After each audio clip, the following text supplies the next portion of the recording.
In a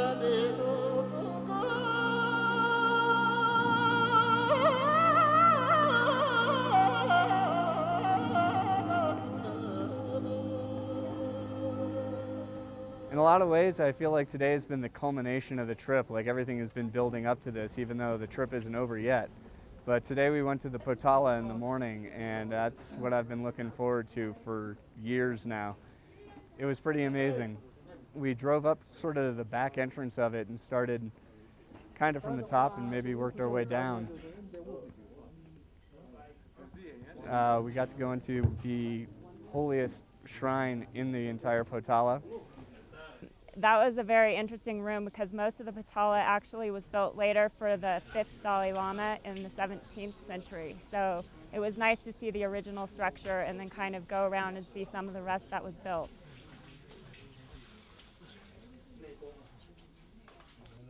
There was a monk in there kind of showing us around, pointing out a few things. It was really nice to get a little bit of extra explanation.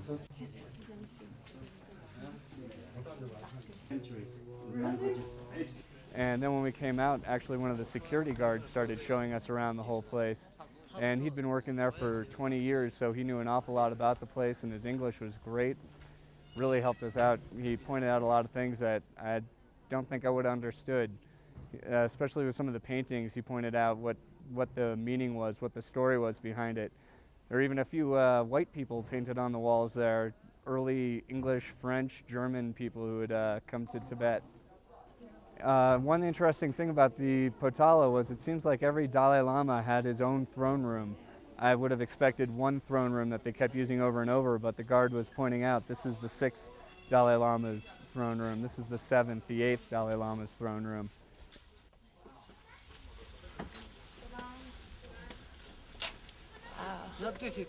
Sun's out. We hung out on the roof of the Potala, which was a pretty amazing experience.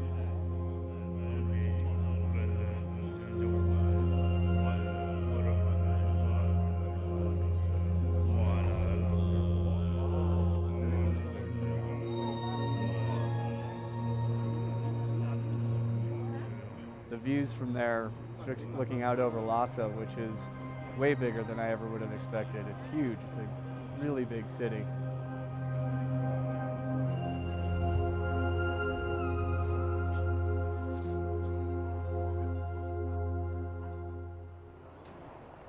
Just being on top of the Potala was sort of the culmination of many years of looking forward to this, and it was really awesome being up there. It was amazing. Potala is actually structured with a white palace and a red palace, and the red palace is kind of more of the religious side of the building. The white palace is more of the political side of the building. One of the cooler parts of the white palace was seeing where the 13th and 14th Dalai Lamas used to live and pray. I couldn't even imagine some of the changes that they saw outside the windows while they were there. So it was really amazing to see some of their private rooms and chambers and some of their clothing and articles that were left behind when the 14th Dalai Lama left.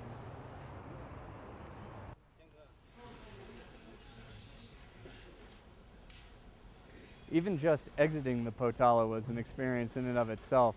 There's a giant ramp of stairs that snakes its way down the front side. We walked down a slanted set of stairs that kept going and going and going and going. And as I was working my way down the stairs, I kept looking up back at it, and it just seemed to grow every time I looked back up. The building's just immense, and every time I look at it, it just gets better. I've been staring at it from the top of the Jokan right here, and the more I look at it, the better it gets. I just get more attached.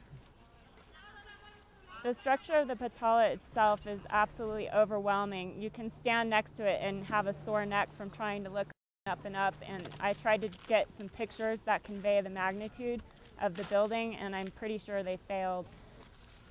Another part that was interesting was at the bottom of the Potala there were slave quarters, and I had no idea that there had been slaves, and it was kind of a really self-contained world of the Potala with slaves and different things going on near the base. So I thought it was a really good history lesson while I was there as well.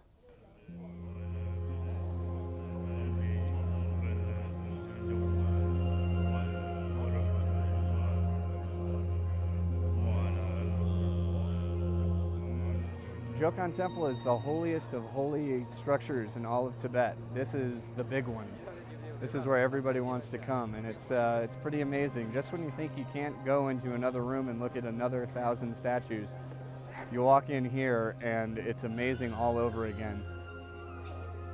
The Jokon Temple was built in the 7th century for Songtsen Gampo. He apparently wanted a place to put his Nepali wife's dowry, but it was his Chinese wife that selected the location, and it's apparently on the heart of the demoness that was thought to be covering Tibet. And that is the opposite, or actually in complement to Trandruk Monastery, which I believe is covering her left shoulder. So I thought it was kind of an interesting continuity of the theme of covering the demoness. The inside was beautiful. It's just so old. The place is about 1,300 years old, and while a lot of it's been rebuilt again and again and again over the years, some of the wood structures in here date back from the 700s. You feel it as you're walking around here.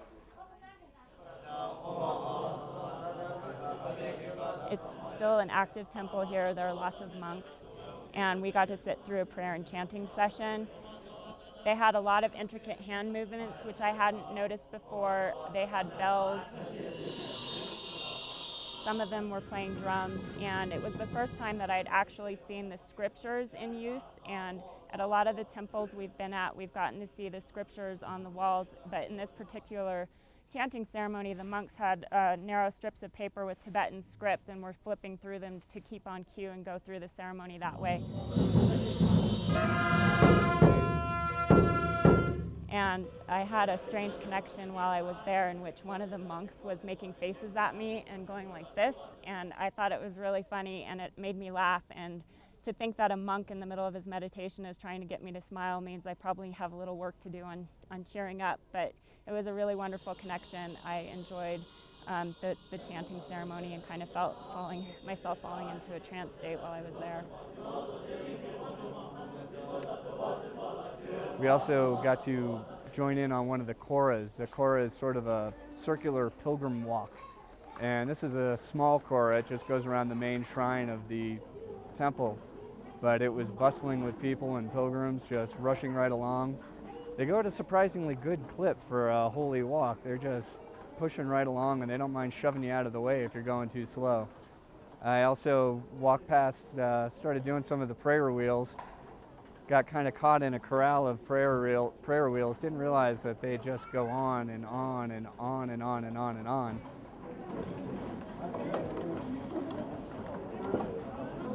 My arm's hurting. It's a lot of work. You gotta really mean it to go through the entire thing. But I guess I got some good karma out of it, so it was definitely worth it.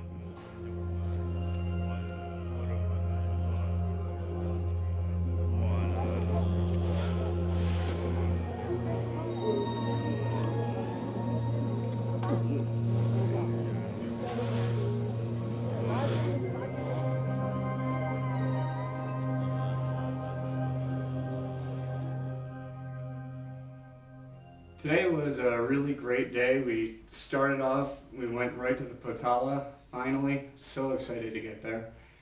Been looking forward to seeing it for so long, and it did not disappoint. It was an amazing sight from a distance, and then when we got right up on it, it was just that much more interesting, just having it towering over us. Even later on in the day, we were somewhere where we could look at it from a distance, and I found myself staring at it for a while. It's just an amazing building. Today, I'm in the Jarkor Square where I was just sitting down because I was tired, and an old woman came and sat next to me, and she just said Tashi Delay, and I said that back. And we really couldn't talk because of language differences, but we just kind of sat together and watched the people and giggled at certain things as they went by. So that was kind of a meaningful exchange that I had, that it didn't involve translation or words, and it still felt really good to me.